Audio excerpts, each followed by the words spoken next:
Deep in the Bay of Bengal, hidden by dense jungle, lies an island shrouded in mystery.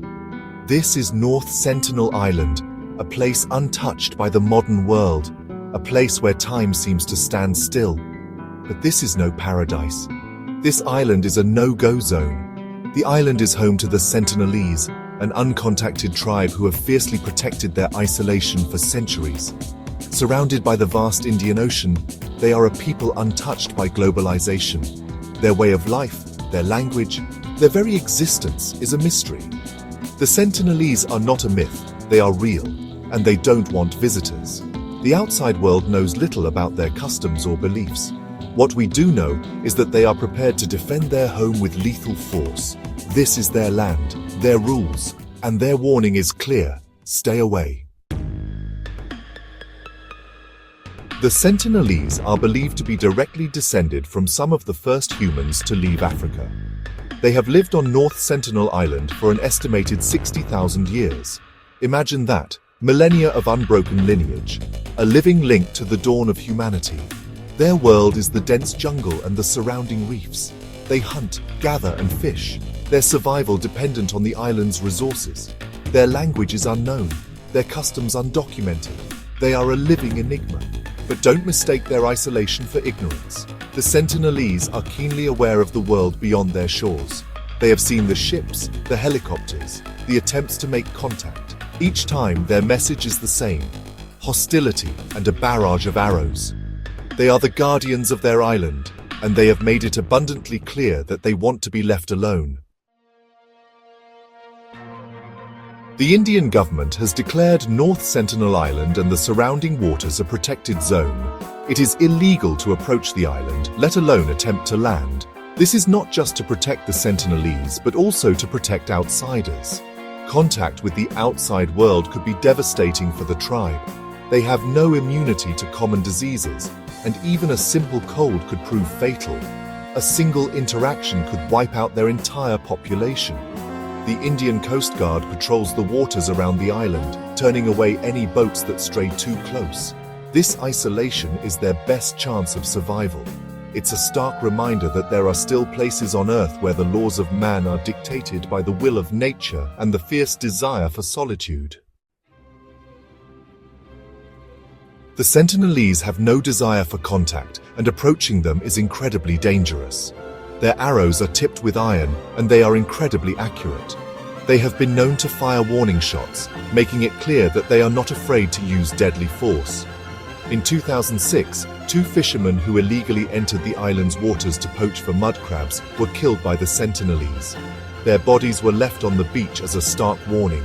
The tribe then fiercely defended the area, making it impossible to retrieve the bodies. Even seemingly harmless attempts at contact have been met with aggression. In the 1990s, the Indian government attempted to make peaceful contact, leaving gifts of coconuts and bananas on the beach. The Sentinelese responded by showering the boats with arrows. The message was clear: leave us alone.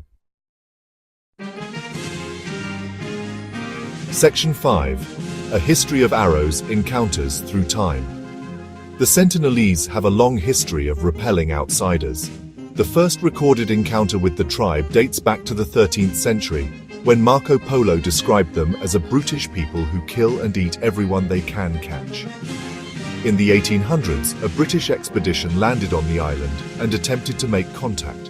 They were met with a hail of arrows and were forced to retreat.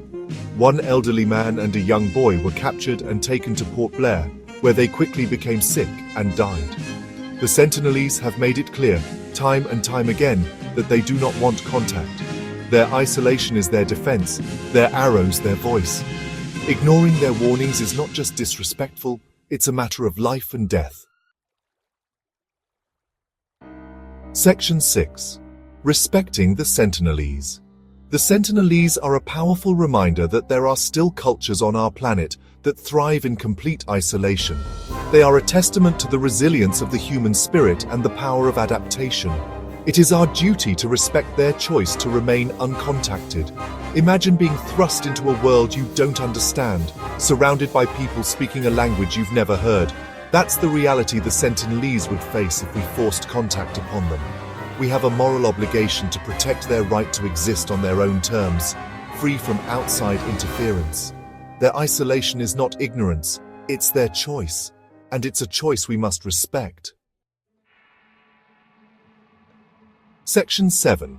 The importance of isolation. The Sentinelese's isolation is not just about their safety, it's about preserving a unique culture. They are a living library of human history, their language, customs, and beliefs a window into our collective past. Contact with the outside world would inevitably bring change. Their language could be lost, their customs abandoned, their way of life irrevocably altered. The very things that make them unique could vanish. Imagine losing an entire branch of human knowledge, a unique perspective on the world. That's what's at stake if we disturb their isolation. We must protect their right to exist as they are, not as we want them to be. Section 8.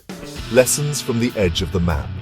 The Sentinelese may seem like a people from another time, a relic of the past, but they have a powerful lesson to teach us. They remind us of the importance of respecting other cultures, no matter how different they may seem. They teach us that progress does not have to come at the cost of destroying traditions and ways of life. In a world increasingly obsessed with globalization and interconnectedness, the Sentinelese stand as a powerful symbol of resistance. They remind us that there is beauty in diversity, and that some things are best left undisturbed. Section 9. Leaving no footprint. The best way to respect the Sentinelese is to leave them alone. We can marvel at their resilience from afar, but we must never forget that their island is their home, their sanctuary. It is our responsibility to ensure that it remains that way. The world is full of wonders, both natural and man.